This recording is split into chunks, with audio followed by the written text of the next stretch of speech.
ए भौजी का ये नंदू भौजी हमें लहंगा चुनरी न पहने काहे हो? हमरो मन कर भौजी जीन्स टॉप पहने के। अरे नंदू ऐसा काहे बोलते हो? ई चुनरी के कितना गुण बा ला सुना हम बतावत हूँ। सुनावा भौजी सुनावा। चुनरी ओढ़ी के चुनरी ओढ़ी के जब पिया घरवा आई है चुनरी ओढ़ी के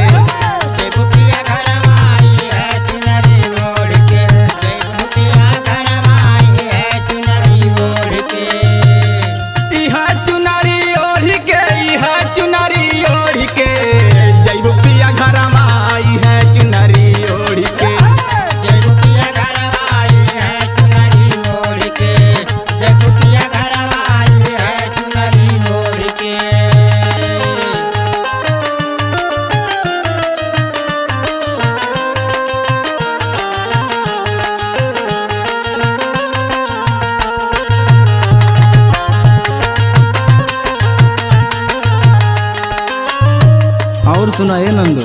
सुनाओ भौजी सुनावा।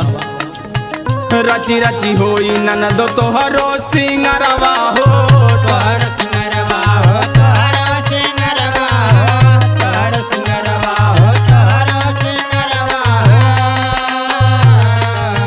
छोड़ी नैहर नगरी तू जइबू सासुरवा हो जइबू ससुरवा हो जइबू सासुरवा हो जइबू ससुरवा हो जइबू सासुरवा